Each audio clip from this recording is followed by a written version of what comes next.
Hey, this is Matthew with BI Polar. In this episode of our series on being a PM at Microsoft, I want to talk about a great mindset to build and maintain, and that is problem alignment, remaining focused on the problem that needs to be solved rather than on your current idea of what the correct solution might be. I hope you'll stay with me.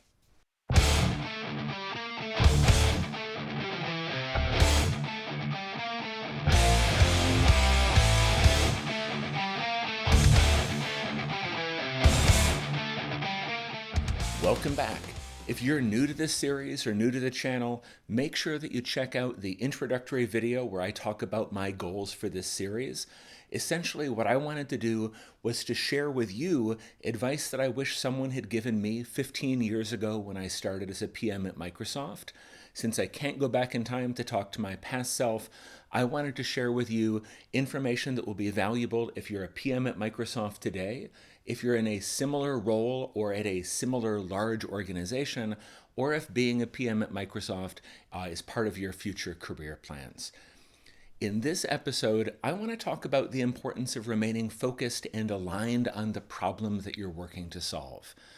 Now, this is information and advice that I share with members of my team and with my mentees at Microsoft on a regular, ongoing basis.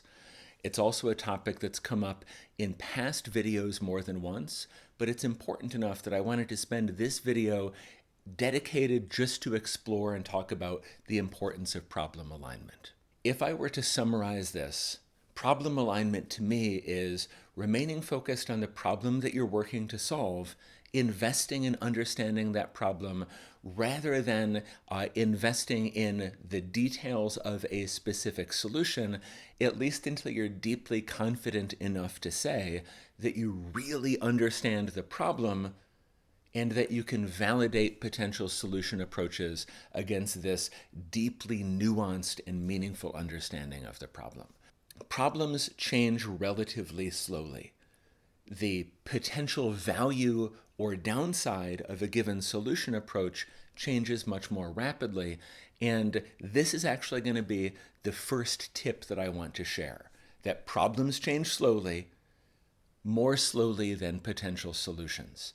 If you think about being a PM, very often your goal, like the core job that you're working to perform, is to identify a new product or feature that will succeed in the market or will succeed as part of the product that you're contributing to. Or it may be that you need to solve an organizational problem where you and your team or your work contributing to the team needs to make it so that the organization can do something that they couldn't otherwise do. And this is the thing that you need to focus on. Like, what is the actual problem that your customers have that would make them use your product or your feature? This is what will make your product or your feature successful. What are the things that your organization can't do today that you need to enable them to do? This is what will make your internal effort or your program or process successful. Very often, market changes, organizational changes, product maturity, like these long-term, slowly changing factors, these will influence whether or not a given solution is appropriate for the problem. But while you're grounded on a problem, it is very easy to iterate through the things that, based on your knowledge, your understanding, the understanding and experience of the team that you're part of, there's lots of different solutions that may be a good fit or a less good fit for a given problem, but the problem itself tends to remain relatively static or relatively slowly changing compared to the iterative approaches for solutions that you may consider. Because of this, it's vital that you remain grounded on the problem to be solved. And this is going to be my second tip, and that is, as a feature owner, as a product owner, as a solution owner, you need to deliver a solution. It's really easy to let your feature, your product, your solution frame your thinking and your understanding of the problem. This is a trap that you must avoid, and this is a trap that junior PMs or new to career PMs more regularly fall into, where you are thinking about how your customers interact with either what you've already shipped or what you're planning to ship. You're framing your understanding of the customers and their problem not in the context of the job that they're trying to do, like that job that they have to be done, or the problems that they need to solve, the challenges that are keeping them today from doing what they need to do today. And instead, you're thinking, how will they use my thing? How will this cool idea or cool technology that I've thought of solve like the problem that they have? Instead, remain grounded on the problem rather than the solution, or rather than your current idea of the solution. And the third tip is that as you mature, you will learn to listen to that little voice, that still small voice inside you that says to you that you're moving forward without a clear understanding of the direction that you're moving in. In a past video, I talked about how your understanding of the customer or your understanding of the problem to be solved is kind of like holding a flashlight in your hand while you're running in a dark room. So look back to that video if you haven't seen it yet. But essentially, the skill that you will build as you become more mature and more successful as a PM is to understand when you are falling into that trap that we talked about previously. This is a learned skill, and it is a practiced skill.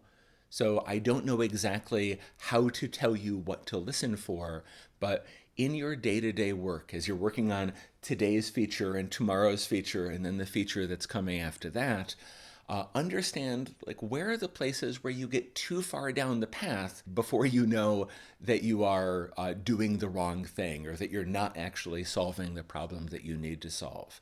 When you're in this difficult situation, this is the time when you stop, reflect, and think to be aware of how you noticed that you had gone too far down that wrong path, and learn to understand what that voice is, what that signal that your body is sending you is. Because this is going to be your spidey sense or your superpower that will keep you from making that same mistake again. I've gone through the 3 tips, which is kind of the pattern that I try to follow in these videos, but I also want to share a concrete example from my recent work. For the past 5 or 6 years, I've been defining, growing, scaling, and now leading a team that runs a program inside the Azure Data Org called Enterprise Voice. If we boil Enterprise Voice down to its simplest core, Enterprise Voice exists to make our products better by ensuring that all of the product leaders and feature owners have a deeper and more nuanced understanding of what our customers need. It's like, what are their problems? How are they using the product today? What are the challenges that they have solving their priority problems using our products today? Basically, making it easier for any PM across the org to do that core PM function, like trying to programatize learning from customers. One of the things that I've done is I've been able to start small and grow, which I think that I'm going to do a video on in the future as a pattern for success. But essentially, I started off focused on Power BI. This is back in 2018, 2019, when we were getting this program running.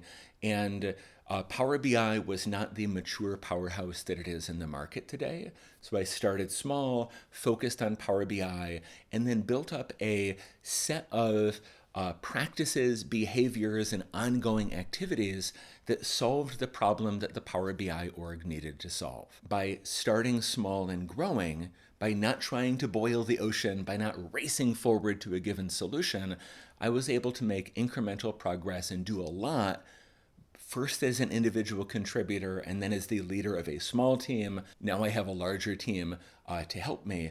But the key thing was I remained focused on the problem to be solved. This was the root of my success. Now, if I keep telling this story, over the past few years, more and more teams from across Microsoft have come to me basically saying they've heard about what my team and I are doing.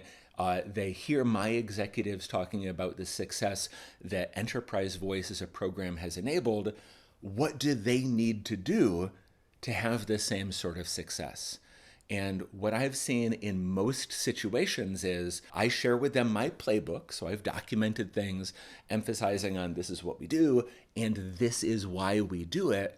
And in my conversations, I try to guide them towards understanding the problem because their product, their org, their moment in time, they're different from where I started and how I built this program.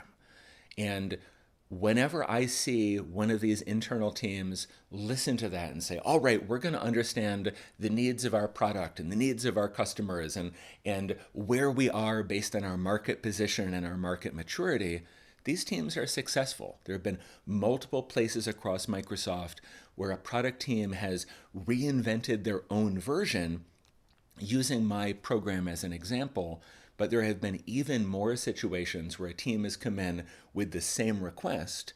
I've tried to guide them towards understanding their problem, and instead they say, oh no, you've built a thing that works. We want to do what you do. I remind them, well, it works for me because I did these things, but instead they follow the recipe. They try to use the same solution to solve a different problem, and it has never worked. Invariably, those that succeed are the ones that come back to look at their problem and then to understand what parts of my solution apply to that problem and which ones do not. What do we keep? What do we throw away? Because here's the deal. The value of a product or a feature or a program is defined by how well it solves the customer's problem. And if you watch last week's video, this is the same, here's the deal. It's the same quote that we used last week. It's just as important here when we're talking about being focused on the problem as it was last week when we were talking about being focused on the customer. If you only think about the work that you're doing and the solution that you've come up with, eventually that solution is going to be out of touch with the problem that it needs to solve, and then your product, your feature, your program will fail. You need to remain focused on the problem because the problem that your customer has is the only measure of the success of a given solution. I hope that this was valuable. This video took a different path, maybe a little bit longer than others in the series so far. Let me know what you think. Give me a comment, give me a like, give me a subscribe. I'm really relying on your feedback to keep me on track. So thanks very much, and we'll see you next week.